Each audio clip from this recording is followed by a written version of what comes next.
आपको कोई काम नहीं हो रहा हो, किसी काम को पूरा करना हो, किसी व्यक्ति ने आपके जीवन से दूरी बना ली, उससे आपको फायदा है लेकिन वो दूर हो रहा है आपसे, तो इसको आकर्षण कामराज बीज बोलते हैं। क्लीम, क्या बोलते हैं? क्लीम। सुबह में 12 बार क्लीम बोलोगे, उठते ही नहा धो के शुद्ध होके टिक्की तिलक लगा के 12 क्लीम रोज बोलोगे। मेरे ख्याल से 12 क्लीम बोलने में ज्यादा से ज्यादा 4 सेकंड लगेंगे। 1 सेकंड में 3 क्लीम बोल सकते हैं। कितना क्लीम? रोज 12 क्लीम बोलोगे तो आपके आभा मंडल में आकर्षण की शक्ति इतनी बढ़ जाएगी, अमेरिका के आदमी को सोचोगे तो भी कुछ दिनों में वो आपको आके मिलने पहुंच जाएगा। इतनी शक्ति कामराज बीज। एक चावल कहां से प्रयाण करके आता है सोचो? खेत से निकलता। 6 महीने तक क्या खेत में बारिश नहीं हुई, तूफान नहीं आया, हवा नहीं आया, तो भी वो फसल में टिका रहा। फिर किसान ने निकाला, राइस मिल में ले गया पॉलिश करने, वहां भी टिका। फिर मंडी में आया, वहां भी टिका। फिर दुकान में आया, वहां भी टिका। फिर घर में आया, वहां भी टिका। फिर भगोने में आया, वहां भी टिका। थाली में आया, वहां भी टिका। मुंह में आया तो उस समय गिर गया। क्या लिखा नहीं है वो दाना? दाना दाना लिखा है खाने वाले का नाम। जितना भोजन आपको मिल रहा है, ईश्वर ने पहले ही उस पर नाम लिख दिया कि ये आइटम इनके मुंह में जाएगा। हाँ, ये भाई अभी 2 दिन से सबको खिला रहे हैं, क्योंकि यहाँ जो भोजन बन रहा है पहले से आपके नाम से रिजर्व हुआ है। इसको हम भंडारा बोले, अन्नदान बोले, बड़ी गलती कर रहे हैं। हम हमारा माल खा रहे हैं, उसका पुण्य उनको भी मिल रहा है। दोनों तरफ से फायदा है। आप किसी का खा ही नहीं सकते, जो आपका नहीं आप कैसे खाओगे? पर आपका है वो कौन खिलाएगा? तो बदले में पुण्य इतना आ गया कि अगले साल देखो तो आनंद और अनंत गुना हो जाएगा। जय जय गुरुदेव। पुण्य बढ़ रहा है। तो महाराज सूर्यदेव की शादी हुई। सूर्यदेव की पत्नी आई उषा नाम की देवी। उस देवी का नाम क्या था? उषा देवी। सुन लो, ये सब सुनने, ये नाम बोलने से ज्योतिष कहता है कि सूर्य खराब है, थोड़ा जाप करो। आप क्या कर पाते हो? कथाओं में फायदा यही है कि जो हम कर नहीं पाते, गुरु महाराज वो सब नाम हमारे मुंह से निकलवा देते हैं, वो जाप हो जाता है। आपने सुना होगा कि सुबह के समय को उषा काल कहते हैं। कितने लोगों ने ये सुना है? उषा काल सबने सुना है? ऐसे फोकट में हाथ नहीं उठाना, सच्ची में ही सुना। तुम लोग तो राजस्थानी भोपे और ताबीज न खंडे ने यही सुने। मैंने ये देखा है, दक्षिण में जितनी शास्त्र आचार और जितना क्रिया विवेक है और ज्ञान है, ऐसा इन प्रांतों में नहीं है। यहाँ खाली ये फोकट के कोई भी मंदिर में घुस जाए, बीड़ी पीने वाला, सिगरेट पीने वाला, कोट पहना हुआ, वो भी जाके शिवलिंग पर अभिषेक करें। हमारे यहाँ तो गर्भगृह से बाहर से ही दर्शन करना, अंदर प्रवेश नहीं है। यहाँ कोई कहीं भी घुस जाएगा। परमात्मा अनंत कृपालु है, तो तू कहीं से बंधन करेगा, जरूर कृपा मिल जाएगी। हाथ लगा के अपनी अशुद्धि उन पर क्यों डालना? अब सूर्य देव की विवाह हुई। देखो, सुबह में जो उषा काल कहते हैं, सुबह सुबह जब सूर्य उगता है एकदम लाल रंग का होता, फिर धीरे धीरे वो स्वर्णरही रंग में बदलता जाता है। ये जो प्रथम लाल किरण है, ये उषा देवी के शरीर से निकलने वाला किरण है। ध्यान रखना, इसको उषा काल कहते हैं। उषा काल यानी सूर्य पत्नी उषा का समय, इसीलिए वो उषा काल है। आज समझ लो ये क्या काल है? उषा काल। तो अब वो जमाना, भाई तेरी शादी हो गई बेटा, तू नहीं तो अभी कुछ रिपोर्ट किया। तुझे मैं बोलता हूँ, शादी करने के पहले तूने अपनी पत्नी को देखा, उससे बातें की, सब समझा, बाद में पसंद आई, फिर तय किया। सही है क्या? ये कलयुग है महाराज। इधर लड़का लड़की से ताज होटल में, मेरिडियन में कहीं मिलता है पहले, फिर ये कहता है कि मुझे ऐश्वर्या राय बहुत पसंद है, वो कहती है मुझे अभिषेक बच्चन बहुत पसंद। अरे नालायक, तुम एक दूसरे को पसंद करने गए, वहां दूसरी पसंद की बातें क्यों कर रहे हो? हाँ, आज की औरतों का तो मुझे समझ ही नहीं आता। ये तो मेरे सामने आई है इसलिए अच्छे से घूंघट पिंगट निकाल के आई है।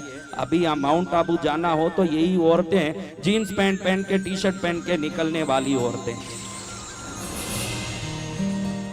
संस्कार आज सिर्फ कथा मंडप तक रह गए। हाँ, कथा मंडप में बहुत जोरदार संस्कार दिखाएगी। यही मैं कई बार देखता हूँ कि इस औरत को कहीं देखा है, हाथ जोड़ के कहती है गुरुदेव आपसे दीक्षा ली ना, गुरु दीक्षा। मैं ही वो मालिनी हूँ। कि मालिनी तुझे माला पहराऊं ऐसी कैसी हो गई भाई तू। हाँ, स्वरूप दिखा रही है। इतना ही नहीं, आप ध्यान रखो मेरी माताओं, फेसबुक में माउंट आबू के शिखर पर खड़ी हुई पत्ती के कंधे में हाथ डाल के कूलिंग ग्लास पहनी हुई, टी शर्ट जीन्स पैंट पहनी हुई सेल्फी फोटो फेसबुक में अपलोड कर रही है। I am with my husband in mount Abu. क्या कर रही है? ये तुम लोग करते हो कि नहीं? देख लो, झूठ बोलो तो। कोई नहीं करती होती तो बेचारी सीधी है, अनपढ़ है, ऐसा ही है। ज्यादा पढ़े ज्यादा अनाचार फैल रहा है। कोई गलत समझो आप जानो। हाँ, अब ये फोटो जो डाला उसमें क्या लिखा नीचे बोलो? मैंने बोला ना अभी, बोलो। इन माउंट आबू। तो इसको 564 लोगों ने लाइक कर दिया। कितने? 564। अब ये पति को लाके दिखाती है, देखो मेरे फोटो को 564 लोगों ने लाइक किया, वो भी अंगूठा दिखा के वंडरफुल। अरे मूर्ख, तेरी पत्नी को तू 564 लोग लाइक करने नहीं लाया है, तू लाइक करने लाया है। और जिसको 564 लोग लाइक करें उसको वेश्या कहते हैं, पत्नी नहीं कहते। पत्नी वो नहीं जिसको 564 लोग लाइक करते होंगे। पत्नी वो होती है जिसको पति लाइक करता होगा। ये संस्कार सब जब मिटेंगे तो भारत की सनातन परंपरा और संस्कृति की सुरक्षा बनी रहेगी। ये जरूरी भी है। खुश हो गए, इनकी पत्नी ने डाला होगा, कुछ न कुछ डाला। क्योंकि बदला वहां नहीं ले सकता है तो कम से कम यहाँ हंस के लेता है बदला, कि चलो मैं हंस लेता हूं थोड़ा। जो भी आदमी भजन में ज्यादा कूदे ताली बजाएं तो मैं बहुत अनुभव से जान लिया कि वो भगत नहीं है। जिसके हाथ पैर पत्नी से घर में बंधे हैं वो यहाँ खोल खोल के नाचता है। हाँ, वहां कुछ नहीं कर पाएगा तो यहाँ आके थोड़ा नाच के दिखाता है कि देखो मैं कैसा हूं। कि पग घुंघरू बांधे मीरा नाचे। तो समझ लो महाराज कि सूर्यदेव की पत्नी मीटिंग हो, फिर सेटिंग हो, फिर शादी रूपी फिटिंग हो, फिर 6 महीने में कटिंग भी हो। वो जमाना नहीं था। बड़े लोग तय करते। आप में भी कोई ऐसी औरत हो सकती है कि शादी के पहले पति को देखा ही नहीं। ऐसे भी कोई अभी हो सकते हैं जो शादी के पहले पति को देखा तक नहीं था। पिता ने जो बोला वही परम वाक्य। ध्यान रखना, रामायण बहुत सुनते हैं और हम राम को आज्ञाकारी मानते हैं। आज भी उस परंपरा में कई भाई बहन हैं जो अपने माता पिता के आज्ञाकारी बनके उन्होंने जिसको दिखाया उसके साथ शादी किया। आज भी है। राम ही नहीं आज्ञाकारी, उनका वंश आज सनातन धर्म आज्ञाकारी ही है। देखो इतनी बहन हाथ उठा रही है, हमने हमारे पति को कभी नहीं देखा शादी के पहले। कौन कौन है वैसी बहनें? इन बहनों के लिए ताली बजाओ। और मैं लिख के दे सकता हूं कि इन बहनों के जीवन में ज्यादा खुशी है। इन बहनों के जीवन में ज्यादा खुशी है क्योंकि ये पति को ही नहीं लेके आई, माँ बाप का आशीर्वाद भी लेके आई है। आज के बच्चे बच्चियों में माँ बाप की हाई पड़ती है। माँ बाप किसी को कहें, ये कहें बच्ची को माँ बाप कहते देख बेटी शालिनी, अच्छा बच्चा इससे कर ले। ये बोलती है मेरे को रहमतुल्लाह ही पसंद है। हाँ,